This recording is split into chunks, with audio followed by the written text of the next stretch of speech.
Salut à toutes et à tous, bienvenue pour ce nouveau numéro des films du grenier. Cette fois-ci, nous allons aborder une thématique sur des films commerciaux que la plupart d'entre vous connaissent, mais qui ont malheureusement ce destin d'être désormais des films du grenier. Pourquoi ?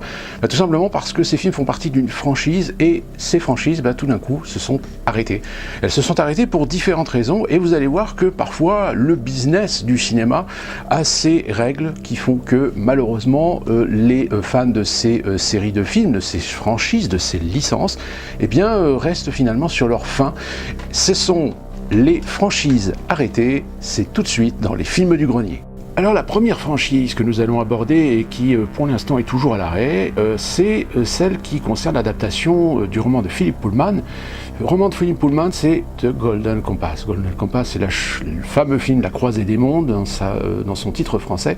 Pour l'historique, le film est sorti en 2007 et c'était Warner qui avait décidé d'adapter ce célèbre roman, une sorte d'histoire un peu fantastique concernant un monde parallèle avec des animaux qui seraient plus ou moins le sorte de compagnons, de ghosts, comme on pourrait les appeler aujourd'hui plus vulgairement dans le langage courant en matière de fantasy. Cette franchise, tout simplement, Warner l'a lancée parce que, à l'époque, nous sommes dans les années 2000, Warner est leader des majors américaines grâce évidemment à sa fameuse franchise de Harry Potter. Seulement Harry Potter arrive bientôt à terme et même la franchise qu'elle avait re-signée avec Christopher Nolan en tant que réalisateur sur le Batman n'était signée que pour une trilogie et déjà à l'époque Christopher Nolan avait signalé qu'il ne reconduirait pas pour continuer cette franchise. Donc il fallait absolument que Warner trouve une nouvelle franchise. Et bien cette franchise c'était celle-ci, cette adaptation du roman de Philip Pullman. À la réalisation Chris Vess, le film sort en 2007. Gros casting, puisque Warner se paye quand même les services d'actrices et d'acteurs comme Nicole Kidman, Daniel Craig, Sam Elliott, Eva Green.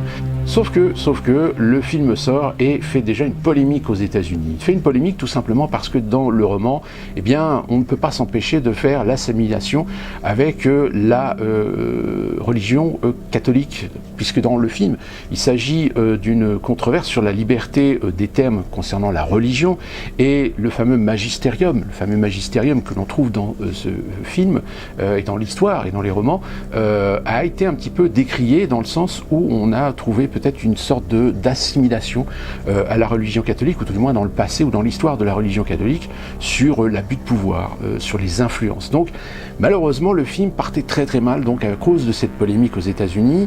Finalement le film n'a pas fait un gros succès aux États-Unis. Heureusement, Warner, pour un film qui a coûté 180 millions de dollars, a pu réussir à rentrer dans ses frais avec un bon bénéfice, puisque le film, dans l'exploitation internationale, a remporté 372 millions de dollars. Sauf que cette polémique, Warner ne veut pas débattre, ne veut pas s'embarrasser de ce genre de polémique, et décide tout simplement de mettre un terme à cette franchise. Et finalement, on se contentera de ce premier film, on restera sur notre fin. Et pour l'instant, il n'est absolument pas question que Warner relance la franchise et mette en chantier les suites de cette franchise qui restera évidemment inachevée. Deuxième franchise qui reste en suspens et pourtant ça a été quand même un relativement bon succès commercial dans l'ensemble. Je veux parler de cette adaptation qui a été lancée par deux sociétés de production, Summit Entertainment et Lionsgate. C'est l'adaptation du roman de Veronica Roth. Je vais parler de Divergente. Et oui, Divergente, vous allez me dire, mais pourtant Divergente c'est un blockbuster américain, ça a marché, ça a été un succès, etc. Eh bien oui et non. Le premier film qui est sorti en 2014 sous la direction de Neil Burger avait comme coût initial de 85 millions de dollars et a rapporté 280 millions de dollars. Évidemment, la recette est plutôt assez honorable, ce qui a pu confirmer en effet le lancement de cette série de films avec Insurgente qui est arrivé en 2015, réalisé par Robert Swanenke. Sauf que là, on est sur un budget déjà un peu plus conséquent puisque le budget initial est de 110 millions de dollars et le rapport est de 297 millions de dollars. C'est-à-dire qu'en matière de recettes, à outil de comparaison avec le budget, le deuxième film a peut-être un petit peu moins bien marché. Mais en règle générale, lorsqu'on lance des franchises, c'est toujours le cas. C'est-à-dire le deuxième film marche toujours un petit peu moins bien que le premier. Sauf que en 2016 sort le troisième volet, Allegiant. Là, on est sur un budget de 146 142 millions de dollars, pardon, et le film ne va rapporter que 179 millions de dollars. Alors là, autant dire que pour ces deux sociétés de production, c'est la douche froide. Très clairement, il y a une désaffection par rapport à cette série. En plus de ça, les critiques sont pas très bonnes concernant l'évolution de la franchise, concernant surtout le troisième film. Si bien que, on n'a pas eu le temps de prolonger et de lancer le chantier sur le quatrième film que les deux maisons de production ont tout simplement annoncé qu'ils arrêtaient là. C'est-à-dire qu'ils arrêtaient les frais, ils ne réaliseraient pas, ils ne produiraient pas le quatrième film. Il serait donc question que finalement la franchise finisse à la télévision, mais pour l'instant les producteurs n'ont pas spécifié s'il s'agissait d'un reboot, c'est-à-dire qu'on reprendrait donc l'histoire depuis le début avec des nouveaux acteurs, etc. Car même si les deux acteurs principaux, que sont Shailene Woodley et Theo James, ont donné leur aval pour reprendre leur rôle, pour l'instant, on a une incertitude à savoir si la série télé va reprendre là où les films se sont arrêtés, ou si au contraire, on va avoir le droit à un reboot complet de toute l'histoire. Donc mystère, à suivre l'actualité, mais pour l'instant, la franchise Divergente est en suspens. Autre major qui a essayé de se trouver une franchise qui puisse éventuellement faire concurrence aux autres franchises, et plus particulièrement celle de Warner avec Harry Potter. La tendance étant les films fantastiques, heroic fantasy, un peu de magie, etc. Disney s'est trouvé son roman, l'un des best-sellers aux États-Unis. Je veux parler des romans de C.S. Lewis, Narnia, l'univers de Narnia. Et c'est ainsi qu'en 2005 est confié à la réalisation d'Andrew Hanson le premier tome de ses aventures, Le Lion, The Witch and the Wardrobe, qui sont évidemment le lion, la sorcière et l'armoire magique. Le film a coûté 180 millions de dollars et là c'est le jackpot, le film remporte 745 millions de dollars. Disney a le sourire, elle a trouvé enfin sa franchise pour faire concurrence à Warner, mais attendons de voir le deuxième film. Ce deuxième film sera toujours réalisé par Andrew Hanson, il sortira en 2008, c'est le Prince Caspian. Et le Prince Caspian, il a coûté presque 225 millions de dollars et il en a rapporté que 419 millions. C'est-à-dire que là, on perd déjà 200 millions de dollars par rapport au premier film. Là, Disney se dit non, l'aventure d'un troisième film est peut-être risquée, va tergiverser, va essayer de laisser un petit peu et d'autres projets vont émerger, et puis évidemment on est quand même dans les années 2000 et de gros contrats, de gros achats, de gros investissements vont se faire chez Disney. C'est l'achat de Pixar, c'est l'achat de Marvel, c'est l'achat aussi de Lucasfilm dans les débuts des années 2010. Et donc Disney, pour reconcentrer ses finances, décide tout simplement d'arrêter la franchise Narnia. Donc Disney va se contenter de 2 films et évidemment les fans se retrouvent un petit peu dépités parce que ils ne verront pas la suite de Narnia. Et bien finalement Disney va quand même être sympathique parce que Disney va tout simplement concéder les droits d'adaptation à une autre société qui est la Fox. Et c'est la Fox qui en 2010 va offrir enfin une suite avec le voyage de Diamond Trader.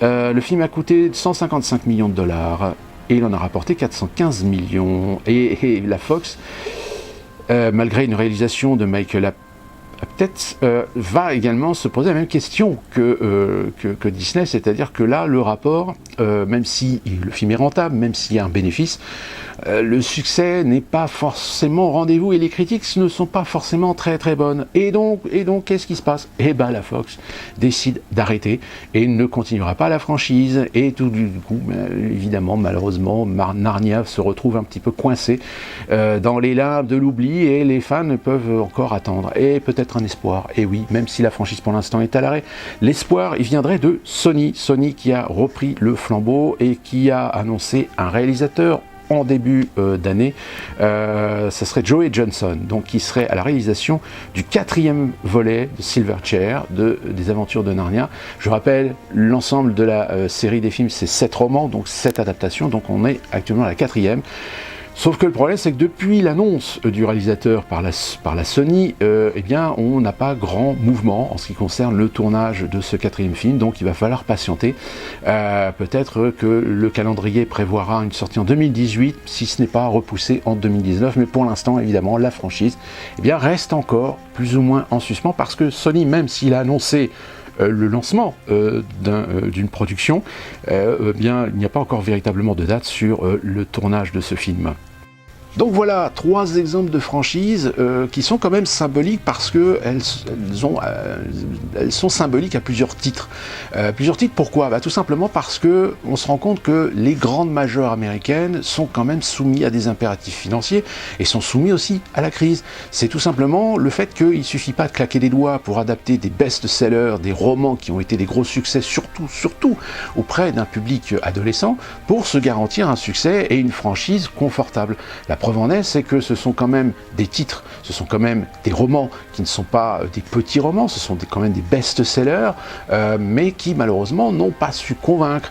Et puis il y a un deuxième phénomène, c'est la surenchère. On est dans la surenchère actuellement au niveau des majors, à celle qui va pouvoir réussir à trouver la franchise qui fera le jackpot sur parfois des niveaux excessivement élevés, sur des ambitions très élevées, ce qui fait qu'aujourd'hui les majors, lorsqu'elles développent des nouvelles franchises, eh bien même quand les films sont rentables et même quand les films rapportent un chiffre d'affaires, eh bien elles constatent quand même que les films ont une certaine difficulté à percer sur le marché et ne garantissent pas un succès absolu concernant éventuellement leur positionnement en matière de marché sur les franchises et sur évidemment l'activité de l'industrie cinématographique aux États-Unis. Actuellement, c'est évidemment Disney qui remporte la palme. Warner a été détrôné à partir du moment où Disney s'est accaparé évidemment des parts dans la plupart des maisons de production qui produisent des succès. Je parle de Marvel, je parle de Pixar, je parle évidemment de Lucasfilm avec la franchise Star Wars et également la franchise Indiana Jones qui pourrait éventuellement réapparaître. Pour l'instant, on ne sait pas trop si ça sera avec toujours Harrison Ford, même si Harrison Ford a donné son accord, mais à l'âge qu'il a, ça risque d'être quand même assez compliqué. Et donc, c'est quand même symbolique que le marché, que le business de l'industrie américaine, eh bien, est en pleine mouvance et que aujourd'hui, on commence même à entendre certains échos que certains se plaindraient éventuellement que les majors ne donneraient pas plus d'opportunités à des œuvres originales, c'est-à-dire essayer de prendre le risque tout simplement de lancer des films originaux, des films avec des scénarios originaux qui, par leur succès, eh bien, pourraient éventuellement donner naissance à des franchises. Il faut savoir que les franchises, on y reviendra parce qu'il y en a un certain nombre qui restent en suspens. Et d'ici là, j'espère que vous portez bien, qu'on se retrouvera très prochainement pour des nouveaux films du grenier.